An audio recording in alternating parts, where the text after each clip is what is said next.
مرحبا بكم مشاهدينا الكرام في قناتنا ترند نيوز.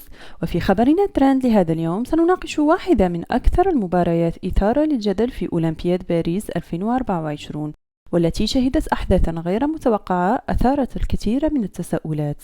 لا تنسوا دعمنا بالاشتراك في القناة لمزيد من التحديثات والتقارير الحصرية. في نصف النهائي واجه المنتخب المغربي نظيره الإسباني في مباراة مليئة بالإثارة والتقلبات التكتيكية. كيف تفوق المغرب في الشوط الأول؟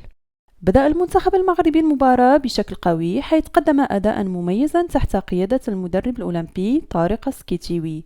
كانت خطة سكيتيوي تعتمد على اللعب المفتوح والهجوم المتواصل، وهو ما سمح للمغرب بالضغط على الفريق الإسباني منذ البداية. في الدقيقة 37 حصل المغرب على ضربة جزاء نتيجة خطأ ارتكب لصالح اللاعب المغربي ريتشاردسون. سفيان رحيمي نجم المنتخب لم يتوانى عن استغلال هذه الفرصة، محاولا ضربة الجزاء إلى هدف رائع. بهذا الهدف عزز رحيمي صدارته كأفضل هداف في أولمبياد باريس 2024، مسجلا هدفه السادس. لكن ماذا حدث بين الشوطين؟ ما بدا وكأنه تألق مغربي قد تحول بشكل دراماتيكي بعد الاستراحة. خلال فترة الاستراحة شوهد المدرب وليد الركراكي مدرب المنتخب الأول يتدخل في مستودع الملعب ويعطي تعليمات مباشرة للاعبين، بينما كانت خطة سكيتيوي تعتمد على استمرارية الهجوم والتوسع، فإن تدخل الركراكي جلب معه تغييرات تكتيكية دفاعية غير متوقعة. كيف أثر تدخل الركراكي على أداء الفريق في الشوط الثاني؟ بعد العودة إلى أرضية الملعب تبدل أداء الفريق المغربي بشكل ملحوظ. الفريق الذي كان يتفوق في الشوط الأول واصل اللعب بتكتيك دفاعي أكثر، مما أعطى الفرصة للمنتخب الإسباني لاستغلال الوضع. وفي ظل الضغط المتزايد تمكن الإسبان من تسجيل هدفين ليحققوا الفوز في النهاية. هل كان تدخل الركراكي هو السبب وراء تغيير مجرى المباراة؟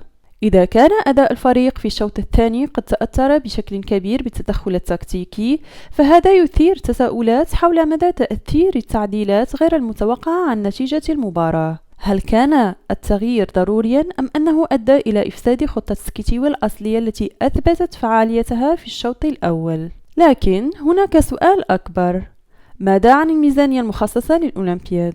تم استثمار ملايير الدراهم في إعداد الفرق المغربية للمشاركة في أولمبياد باريس 2024، لكن الفساد والتلاعب أثر بشكل كبير على نتائج الفرق. رغم هذه الميزانية الكبيرة لم يتمكن المغرب من تحقيق أي ميدالية في أي من الرياضات إلى الآن.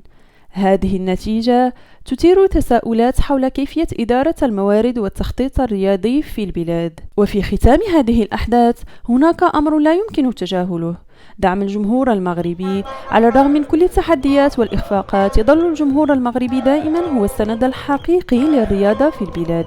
يعول الجمهور على إنجازات فرقهم ويظل يدعمها بلا كلل أو ملل حتى في أصعب الظروف. لكن الانتظار الطويل دون تحقيق أي ميداليات يطرح تساؤلات عن متى سيأتي الوقت الذي يلامس فيه هؤلاء الأبطال طموحات الجماهير. إن هذا الإحباط ليس مجرد نتاج للنتائج، بل هو تعبير عن أمل الجمهور في رؤية ثمرة دعمهم تنعكس في إنجازات ملموسة. من الضروري الآن أن يتم تحقيق شامل وفحص دقيق للأحداث التي أثرت على أداء الفرق ونتائجها، وذلك لضمان الحفاظ على النزاهة في المنافسات الرياضية. تابعوا معنا لتحليل جميع هذه التفاصيل وفهم كيفية تأثير هذه الديناميات عن مجريات البطولة ونتائجها. إذا أعجبكم الفيديو لا تنسوا الاشتراك في القناة وتفعيل الجرس ليصلكم كل جديد.